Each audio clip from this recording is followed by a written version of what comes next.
Rickshaw से सिर्फ 17 करोड़ रुपया, टैक्सी का मैं नहीं बताऊंगा।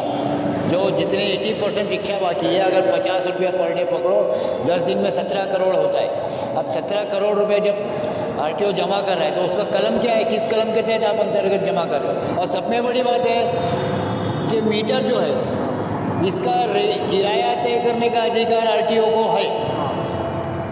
आरटीओ इसका किराया तय कर सकता है और रिकैलिब्रेशन है, जो कुछ भी है ये वज़न माप तोल विभाग का है, ये आरटीओ का काम नहीं है। मुंबई टीवी, हर खबर सच के साथ।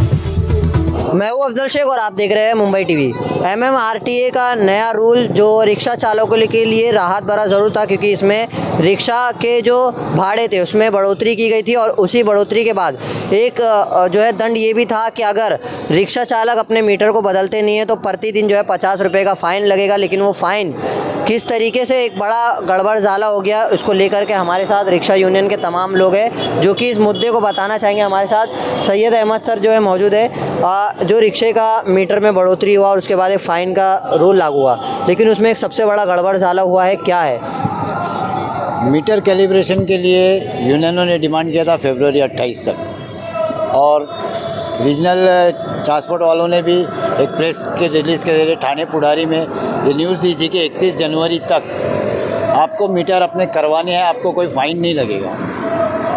तो रिक्शा वाले लगा रहे थे, अपना अपना कर रहे थे, जिनके जैसे हालात है अभी, क्योंकि आर्थिक परिस्थिति लोगों की सुधरी नहीं है तो थोड़ा लेट हो रहा है, चल रहा है। और थाना में तो ज़्यादातर खुद आरटीओ ने ही शेयरिंग अलाउ कर दिया है, 80% जगह पे शेयरिंग चल रही, तो मीटर वाले मीटर के ऊपर लोग ज़्यादा ध्यान नहीं देते, तो इस वजह से लेट हो रहा था। तो इन लोगों ने 31 जनवरी तक का टाइम दिया था और हुआ ऐसे कि 16 जनवरी से इन लोगों ने फ़ाइन लेना शुरू कर दिया।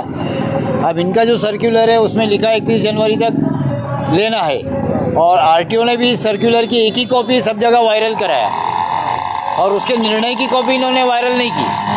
किसके भी हाथ में देखो फ्रंट पेज है, लास्ट पेज नहीं है, और लास्ट पेज इन्होंने चिपका दिया कि 16 तारीख से आपको फ़ाइन का हमारा निर्णय है। तो जब ये निर्णय आपका 16 का था, इसका मतलब आपने 28 फरवरी तक की डिमांड को यूनियन की फेटाल दिया, रिजेक्ट कर दिया, और 16 से आप फ़ाइन ले रहे हो। अब अगर आप फ़ाइन ले रहे हो तो कौन से सेक्शन के थ्रू आप फ़ाइन लगा रहे हो?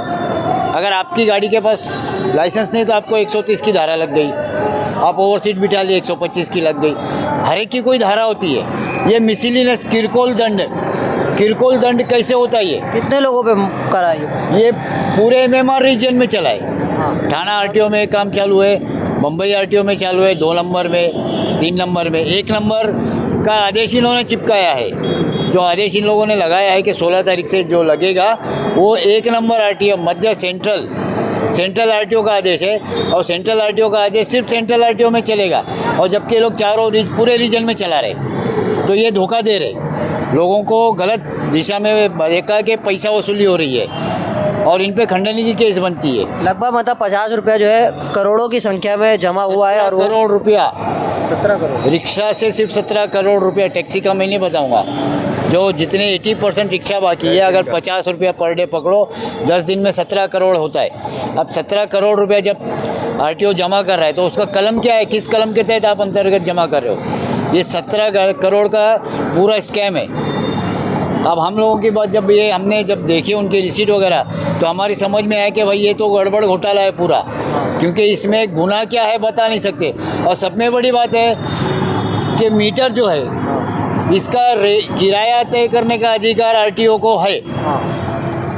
आरटीओ इसका किराया तय कर सकता है, और रिकैलिब्रेशन है, जो कुछ भी है ये वज़न माप तोल विभाग का है, ये आरटीओ का काम नहीं है। जैसे दुकान में वज़न काटा होता है तो उसके लिए वज़न माप तोल होता है, तो ये कॉलेज का सर्टिफिकेट लेते हो कि भाई ये एक्यूरेट है क्या, आपको खाली वो कॉलेज के सर्टिफिकेट को वेरीफाई करना है, लेकिन ये उसको आड़ बना के मीटर का फ़ाइन ले रहे हैं। अच्छा, रिक्शा चालक जो है रोज़ कमाना रोज़ खाना है, तो ऐसे में ये हक की लड़ाई अभी किस तरीके से लड़ सकते हैं और आप क्या करेंगे यूनियन वाले?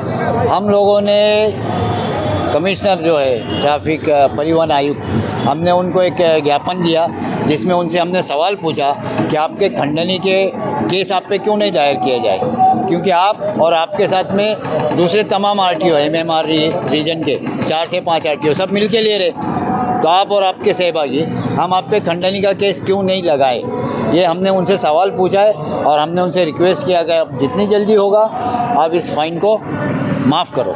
अच्छा, जितने लोगों ने दिया है, अगर खंडनी का मामला नहीं दर्ज होता है तो क्या उनके पैसे वापस लौटाए जाएंगे?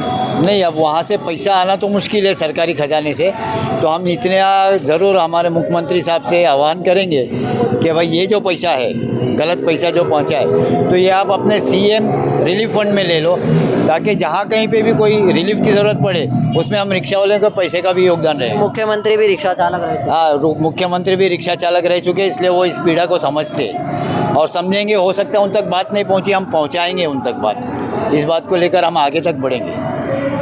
ये देखना है कि अभी किस तरीके से रिक्शा चालकों की ये मांग जो है आला अधिकारियों तक पहुंचती है, और खंडनी नहीं तो जो ये तमाम पैसे का फंड है वो सीएम रिलीफ फंड में जाना चाहिए। कैमरामैन नदीम खान के साथ अफजल शेख, मुंबई टीवी, मुमरा।